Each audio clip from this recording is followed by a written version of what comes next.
Hello friends, आज का हमारा टॉपिक है सीएसएस के अंदर। आज हम नेक्स्ट प्रॉपर्टी की बात करने वाले हैं जो कि हमारी टेक्स्ट अलाइन प्रॉपर्टी। आज इसको हम डिटेल में समझने वाले हैं कि टेक्स्ट अलाइन प्रॉपर्टी क्या होती है। इसका ओवरव्यू हमने आपको दे दिया है, लेकिन फिर भी हम इसको आज डिटेल में समझने वाले हैं। जो ओवरव्यू हमने दिया था सेम कॉन्सेप्ट रहेगा। यहाँ पर हम और भी चीजों को देखने वाले हैं विद प्रैक्टिकल के साथ। सबसे पहले देखते हैं हमारी टेक्स्ट अलाइन प्रॉपर्टी क्या होती है। टेक्स्ट अलाइन प्रॉपर्टी कहने का क्या मतलब है। अलाइन का मतलब होता है कि डायरेक्शन, यानी कि जो हमारे टेक्स्ट है उसको एक डायरेक्शन दे देना, यानी कि किस डायरेक्शन में वो जा रहा है। हमारा टेक्स्ट लेफ्ट में होगा, राइट में होगा, सेंटर में होगा। इन सभी चीजों को हम क्या करते हैं, अलाइनमेंट करते हैं, यानी कि अपने टेक्स्ट को अलाइन करने के लिए हम टेक्स्ट प्रॉपर्टी का यूज करते हैं। अब यहाँ पर जो एक मोस्ट इंपॉर्टेंट पॉइंट है वो आपको ये ध्यान रखना है कि जो हमारी टेक्स्ट अलाइन प्रॉपर्टी होती है ये हमेशा रिलेटिव टू दी पेरेंट होती है। ये हमेशा पेरेंट के रिलेशन में ही क्या होती है, सेट होती है। जो हमारी टेक्स्ट अलाइन प्रॉपर्टी होती है हमेशा रिलेटिव टू दी पेरेंट होती है, यानी कि हमेशा पेरेंट के रिलेशन में ही सेट होगी।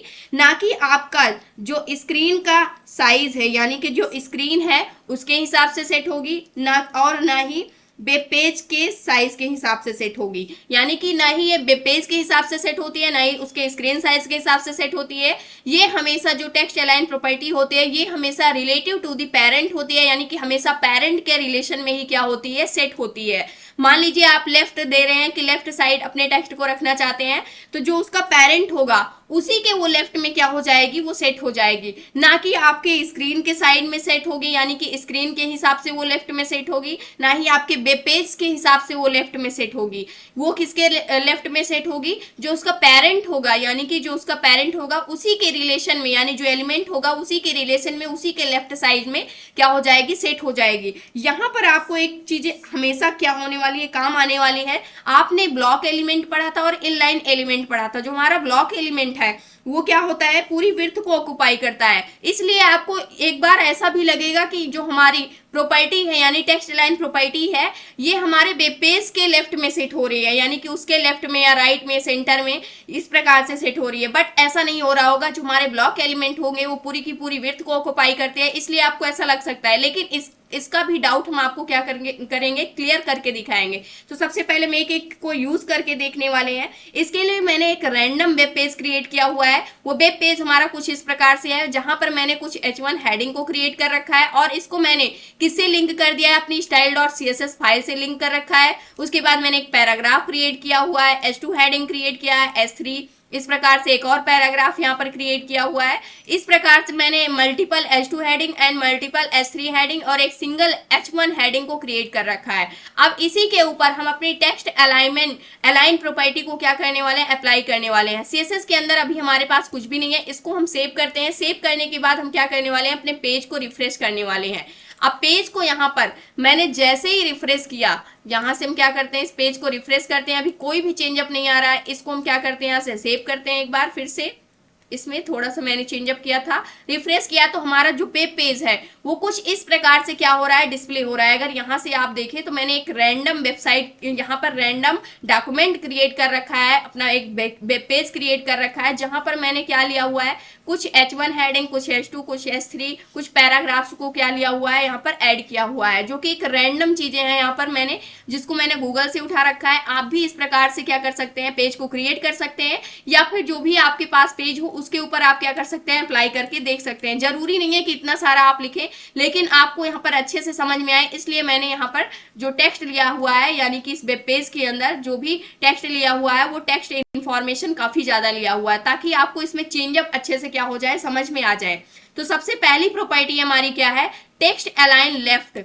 इसकी हम बात करने वाले हैं। स्टार्ट और एंड पर अभी आपको नहीं जाना है। टेक्स्ट अलाइन लेफ्ट प्रॉपर्टी की हम बात करने वाले हैं। ये क्या होती है, हमारी प्रॉपर्टी होती है। ये क्या होती है, वैल्यू होती है। ये क्या होती है, हमारी CSS की प्रॉपर्टी होती है, ये उसकी वैल्यू होती है। तो यहाँ पर अगर मुझे किसी टेक्स्ट को लेफ्ट में शिफ्ट करना है, यानी कि लेफ्ट में रखना है, मान लेते हैं हमारी H1 हेडिंग है, इसको मुझे लेफ्ट साइड में लिखना है, अपनी जो हमारी H1 हेडिंग है, जो H1 है ये क्या है, एक यहाँ पर ब्लॉक एलिमेंट है, तो ये इसका जो लेफ्ट होगा वो आपको ऐसा लगेगा कि जो आपका डॉक्यूमेंट है उसी के लेफ्ट में सेट हो रही है, लेकिन ऐसा नहीं हो रहा है। ये H1 यानी कि जो इसका पेरेंट है इसी के रिलेशन में सेट हो रही है। सबसे पहले हम इसको करके देखते हैं। यहाँ पर हमेशा ये क्या है, ऑलरेडी यहाँ पर पहले से ही लेफ्ट में है, तो इसके लिए हम क्या करने वाले हैं, इस प्रॉपर्टी को अप्लाई करने वाले हैं। H1 सिलेक्टर को लेते हैं, उसके बाद जो यहाँ पर टेक्स्ट अलाइन प्रॉपर्टी को हम यूज करेंगे। सबसे पहले हम यहाँ पर लेफ्ट करके देखते हैं। लेफ्ट किया मैंने यहाँ से, उसके बाद पेज को रिफ्रेश करेंगे तो कोई भी चेंजअप नहीं आएगा, क्योंकि जो हमारी हेडिंग है H1 वो पहले से ही लेफ्ट में ही है। अब इसको हम क्या करते हैं, एक बार सेंटर में करके देखते हैं। यहाँ से सेंटर करने वाले हैं, सेंटर यहाँ से, तो इस हेडिंग को हम चाहते हैं कि सेंटर में हो जाए, तो यहाँ से जो हम प्रॉपर्टी अप्लाई करने वाले हैं वो यहाँ से टेक्स्ट अलाइन सेंटर कर देते हैं। अब जो हमारी हेडिंग है H1 वो कहाँ पर आ जाएगी, सेंटर में आ जाएगी। अब यहाँ पर सेंटर में आ गई है। आपको ऐसा लग रहा होगा ये वेब पेज के सेंटर में आई हुई है, या फिर जो आपका स्क्रीन का साइज है उसके सेंटर में हुई है, लेकिन ऐसा नहीं हुआ है, क्योंकि जो हमारा H1 होता है वो क्या होता है, एक ब्लॉक एलिमेंट होता है। अगर यहाँ पर H1 की हम बात करें तो आप देख सकते हैं ब्लॉक एलिमेंट है जिसने पूरी विड्थ को ऑक्युपाई किया हुआ है, इसीलिए इसका सेंटर क्या हो रहा है, ये वेब पेज का भी सेंटर हो रहा है। जो हमारे वेब पेज का सेंटर है सेम वही हमारे H1 का भी सेंटर हो रहा है। लेकिन अगर मैं यहाँ पर क्या कर दूं, इसको जो यहाँ पर हमारी इसकी विड्थ अगर मैं क्या कर दूं, जो हमारी H1 है इसकी विड्थ को मैं 50% कर दूं, यानी आधा कर दूं, जो हमारा वेब पेज है उसका आधा कर दूं। उसके बाद इस पर एक मैं बॉर्डर दे देती हूं ताकि आपको अच्छे से समझ में आ जाए। अभी इन सभी प्रॉपर्टी पर आपको ज्यादा ध्यान नहीं देना है, क्योंकि ये हम एडवांस में थोड़ा यूज कर रहे हैं। बॉर्डर मैंने यहाँ से सॉलिड दे दिया, इसको हम आगे पढ़ रहे होंगे डिटेल में, इसलिए आपको समझने के लिए हम सिर्फ इसको यूज कर रहे हैं। पेज को रिफ्रेश किया तो अब जो हमारा बॉर्डर है वो यहाँ पर है। अगर मैं यहाँ से अभी के लिए इसकी विड्थ क्या कर दूं, 50% से यहाँ से इसको हटा दूं, कमेंट आउट कर दूं, उसके बाद मैं आपको दिखाऊं तो ये जो बॉर्डर है ये क्या हो रहा है, पूरी विड्थ पर ऑक्युपाई हो रहा है, क्योंकि एक ब्लॉक एलिमेंट है H1, तो इसने पूरी विड्थ को ऑक्युपाई किया हुआ है। तो मैंने जो बॉर्डर अप्लाई किया वो पूरी विड्थ पर अप्लाई होगा, जहां तक वो हमारा ब्लॉक एलिमेंट है, H1 एलिमेंट है, तो इसने पूरी विड्थ को लिया हुआ है। लेकिन इसको मैं अगर 50% कर दूं, यहां से मैं 50% कर देती हूँ, इसको कमेंट आउट से हटा देते हैं। उसके बाद 50% मैंने इसको कर दिया, तो अब क्या हो जाएगा, उसका हाफ हो जाएगा, यानी जो हमारा वेब पेज है ये पूरा 100% है, इसका मैंने 50% कर दिया तो हाफ हो गया यहाँ से।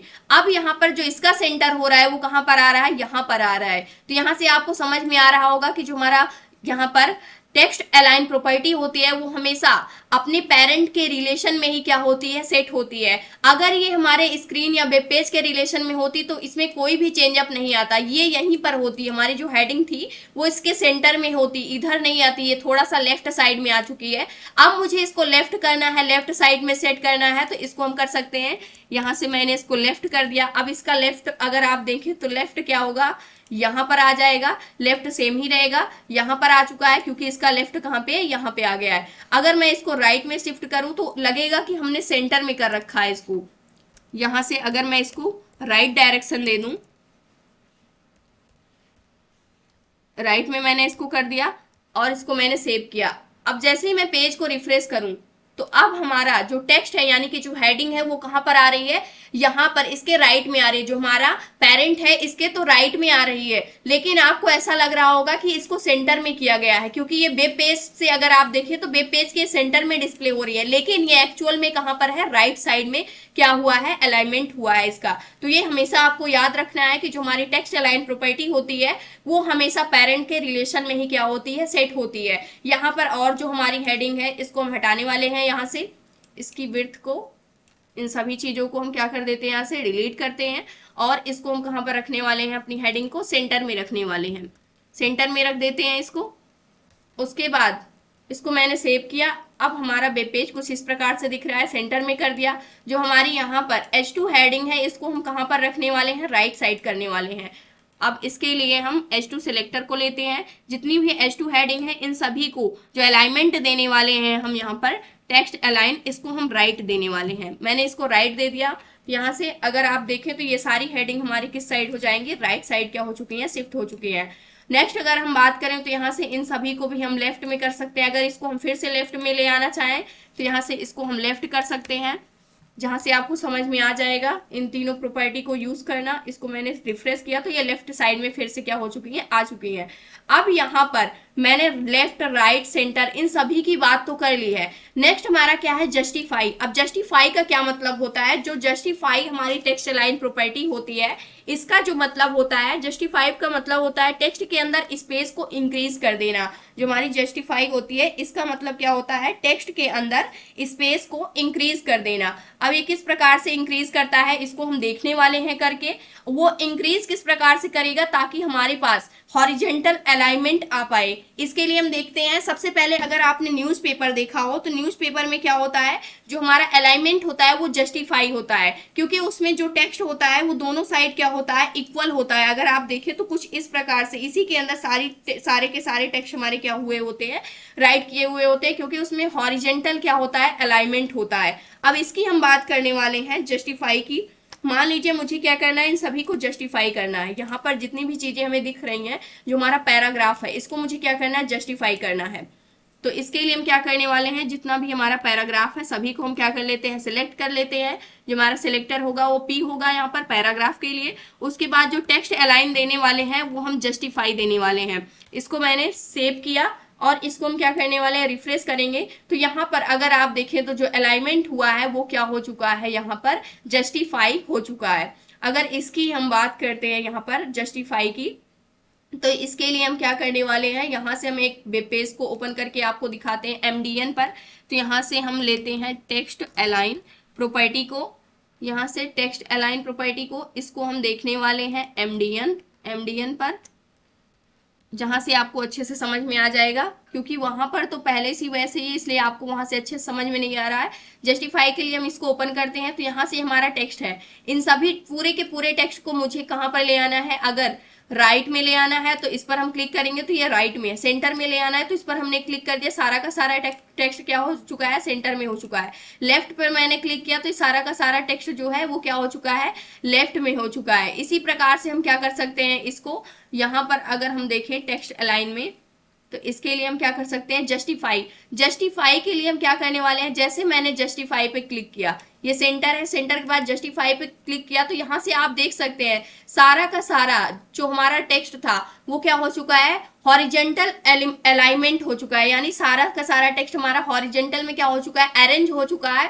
और इसके बीच में क्या हो चुका है, स्पेस, यहाँ पर स्पेस क्या हो चुकी है, इंक्रीज हो चुकी है। जो हमारा हॉरिजेंटल अलाइनमेंट हुआ है इन सभी टेक्स्ट के बीच में, अगर आप देखें तो यहाँ पर क्या हो चुकी है, स्पेस जो है वो इंक्रीज हो चुकी है। तो जब भी आप न्यूज़पेपर को ओपन करते हैं तो न्यूज़पेपर के अंदर हमेशा जो टेक्स्ट अलाइनमेंट होता है वो क्या होता है, जस्टिफाई होता है। तो इस प्रकार से हम यूज करते हैं। स्टार्ट हो गया हमारा, स्टार्ट पे एंड हो गया, सेंटर।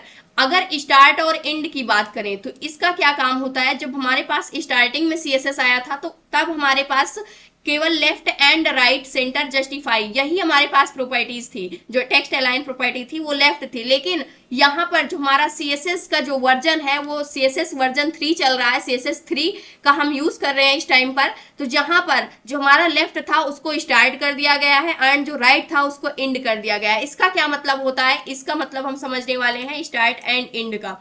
इसको हम डिटेल में समझने वाले हैं। इसका मतलब क्या होता है, जो हमारी वेबसाइट होती है वो मल्टीपल लैंग्वेज में लिखी जाती हैं। अगर हम वेबसाइट की बात करें तो यहाँ पर एक इंग्लिश लैंग्वेज होती है हमारी, इंग्लिश में लिखी जाती है, इंग्लिश हो गई, हिंदी हो गई। इसमें जब भी हम किसी भी टेक्स्ट को लिखना स्टार्ट करते हैं वो लेफ्ट से लेकर के हम राइट साइड को लिखते हैं, लेफ्ट से राइट साइड को लिखते हैं। तो इसका स्टार्टिंग कहाँ से होता है, जो हमारी इंग्लिश लैंग्वेज होती है हमेशा लेफ्ट से राइट की साइड को लिखी जाती है, तो इसको हम स्टार्ट बोलते हैं। और ये क्या हो जाता है, इसका एंड हो जाता है यहाँ से, यानी कि यहाँ जहाँ से हम लिखना स्टार्ट कर रहे हैं वो स्टार्टिंग हो जाएगा, और जहाँ पर लिखना हम एंड कर रहे हैं वो क्या हो जाएगा, एंडिंग पॉइंट हो जाएगा। तो इसमें तो कोई भी चेंज अप नहीं है, आप चाहे लेफ्ट को अलाइनमेंट दें या फिर स्टार्ट दे दें, कोई भी चेंज अप नहीं आएगा। इसको हम आपको करके भी दिखाते हैं। जहाँ से आपने लेफ्ट दिया हुआ था, यहाँ से अगर आप देखें तो जो हमारी H2 हेडिंग थी, H2 हेडिंग की अगर हम बात करें तो यहाँ पर क्या दी गई है, ये हमारी H2 हेडिंग है, ये वाली और ये वाली, ये H2 हेडिंग है। ये अभी कहाँ पर है, लेफ्ट में है। इसको मैं क्या देने वाली हूँ, लेफ्ट की जगह स्टार्ट देने वाली हूँ। इसमें कोई भी चेंज अप नहीं आएगा, क्योंकि जो हमने लिखा हुआ है, हमने वेब पेज के अंदर जो भी टेक्स्ट लिखा हुआ है वो कैसा है, इंग्लिश टेक्स्ट है, कोई भी चेंज अप नहीं आया। अगर मैं इसको एंड दे दूं, यहाँ पर अगर मैं इसको एंड दे दूं, यहाँ से राइट देती हूँ सबसे पहले, राइट का मतलब ही एंड होता है यहाँ पे। इंग्लिश लैंग्वेज के अंदर। इसको मैं रिफ्रेश करूं तो सारी हेडिंग हमारी कहां पर आ चुकी है, राइट साइड में आ चुकी है, जो H2 हेडिंग थी। लेकिन राइट की जगह अगर मैं इसको इंड लिख दूं यहाँ पर, तो भी कोई भी चेंजअप नहीं आएगा। इंड मैंने किया, पेज को रिफ्रेश किया, कोई चेंजअप नहीं आ रहा है, क्योंकि जो जहां पर हमारा राइट साइड में हेडिंग थी वहीं की वहीं है। क्योंकि जो हमारी इंग्लिश लैंग्वेज होती है वो लेफ्ट से हम लिखना स्टार्ट करते हैं, राइट में क्या होता है, उसका एंडिंग पॉइंट होता है। लेकिन जैसे हमारी अरबिक लैंग्वेज होती है या फिर कुछ अदर लैंग्वेज होती हैं, जो हमारी कहाँ से स्टार्ट होती हैं, जिसको हम राइट साइड से लिखना स्टार्ट करते हैं। जो हमारी अरबिक लैंग्वेज होती है उसको हम कहाँ से लिखना स्टार्ट करते हैं, राइट से लिखना स्टार्ट करते हैं, लेफ्ट की साइड को, लेफ्ट की साइड को। तो जो हमारा स्टार्टिंग पॉइंट था इंग्लिश के लिए, जो हमारा स्टार्टिंग पॉइंट था वो क्या था हमारा, यहां से स्टार्ट, उसके बाद यहां से करते थे, फिर एंड होता था।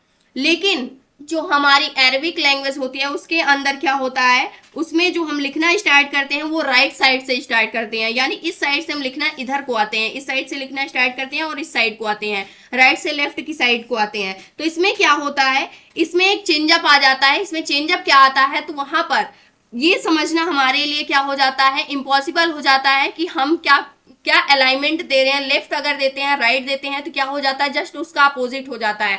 तो इसके लिए क्या होता है, जो राइट हो जाता है ये इसका स्टार्ट पॉइंट हो जाता है, इसको हम क्या बोल देते हैं, स्टार्ट पॉइंट बोल देते हैं, और इसको हम क्या बोल देते हैं, एंड पॉइंट बोल देते हैं। तो इन सभी लैंग्वेज के लिए हमें क्या करना पड़ता है, वहां पर हम लेफ्ट एंड राइट का ना यूज करके जो लेफ्ट अलाइनमेंट देते हैं उसकी जगह पर हम स्टार्ट एंड एंड का यूज करते हैं इन सभी लैंग्वेज के अंदर। क्योंकि बहुत सारी ऐसी वेबसाइट हैं जो मल्टीपल लैंग्वेज के अंदर क्या की जाती हैं, लिखी जाती हैं। इसीलिए जो CSS3 है इसके अंदर ये एक अपडेट आई हुई है, यानी एक चेंजअप किया गया है, अपडेट किया गया है, जहां पर हम लेफ्ट टेक्स्ट अलाइन लेफ्ट करते थे वहां पर हम स्टार्ट कर रहे होंगे, जहां पर टेक्स्ट अलाइन राइट करते थे वहां पर हम एंड कर रहे होंगे।